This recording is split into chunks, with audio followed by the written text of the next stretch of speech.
दे फरायदे बाबु लेखा फरायदे दे फरायदे जारौ लेखा फरायदे लेखा फरा रोंबोला गियानि गुनि जाबोला मान मोनगोन सनाफोर देनां देरबोला। गिबियावनो आङो गासै क'क्राझार 1 नं लकसभा बिटिआरबासिनि भटारफोरनिसिम आरो गासै आसाम रायजो राजानिसिम आंनि खुलुमनाय आरो सिबिनायखौ जासिदों।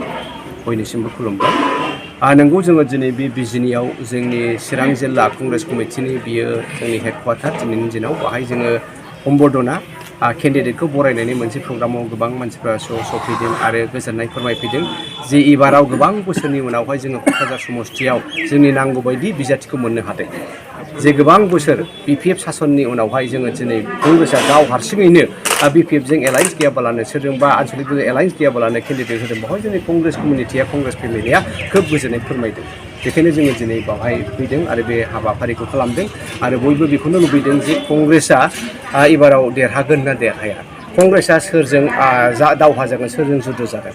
बावहाय बेनो जे कंग्रेसआ ओरैबायदि मोनसे राष्ट्रीय दल, बे भारतबर्षखौ सोरजिनाय मोनसे दल। बे भारतबर्षआ बोरैहाय सालायजानांगौ बे संबिधानखौहाय रचना खालामग्रा मोनसे दल।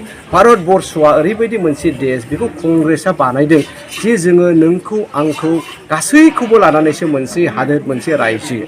दा दिनैनि इमिडियेट कन्टेक्सआव जोङो मा नुदों, बिजेपिया फैनाय लोगो लोगो बे 10 बोसोराव ओरैबायदि खालामबाय, बिसोरो 14आवबो बुंबाय, 19आवबो बुंबाय जे जोङो नोंथांमोना भट होनानै जोंखौ देरहायोबा 2 कौटि जोङो साख्रि होदों मोनसे टार्मसआव। 2 कौटियाथ' बहा 2 लाखबो साख्रि बिथांमोना होनो हायाखै।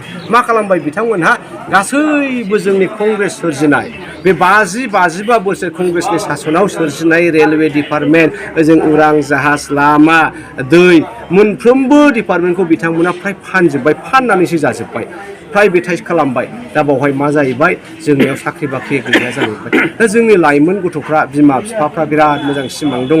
बे सिमांखौ आंनो ओरै मेथाइ खनो, जेब्ला आङो उन्दै सममोन बे मोनसे मेथाइखौ खोनासंदों। बे मेथाइआ ओरै, बेनो जाहैबाय जोंनि नेक्स्ट स्कुलाव थांनायनि मोनसे आसा, कलेजाव थांनायनि मोनसे आसा, स्कुल फरायनानै, कलेज फरायनानै, इउनिभार्सिटि जानानै, डिग्रि डिप्ल'मा फोजोबनानै जुदि साख्रि बाख्रि मोनाबा बे हादोरा मा जागोन, जोंनि फिसाफोरखौ जों माजों बुरखायगोन।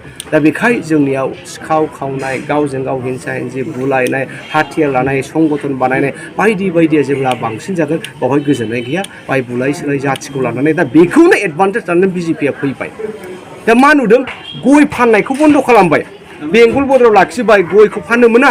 गयखौ सोर आबाद मावो, बर' जाथिया, ट्राइबेल जाथिया, ट्राइबेलनि एगेन्स्ट जाबाय। बिसोरो गय फाननानै फैसा बुरजा मोनोबा इलेक्सनाव गिदिंलाबायगोन, नाङा नोंसोर फैसा मोननाङा। बेनिफ्राय मोसौ हाथाइखौ बन्द' खालामबाय, माइ हाथाइखौ बन्द' खालामबाय, ओहो मोसौ फाननानै फैसा मोनगोन, मुसलमाननिफ्राय इलेक्सन गेलेगोन, ओहो बिसोरखौ जों इलेक्सन गेलेहोआ।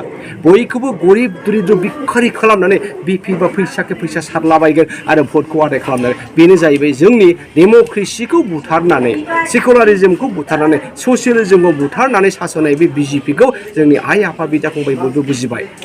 दा बेखायनो जिहेथु इउपिपिएलआ बिजेपिजों एलायन्स, जिहेथु बिपिएफआबो सिंजों सिं बिजेपिजोंनो एलायन्स, भटखौ रायजो राजाफ्रा एबारावहाय बिपिएफनोबो होनाय नंलिया, इउपिपिएलनोबो होनाय नंलिया, कंग्रेसआनो बिकल्प जानानै दं, अपसन। बेखायनो जों आसा खालामदों एबाराव कंग्रेसआ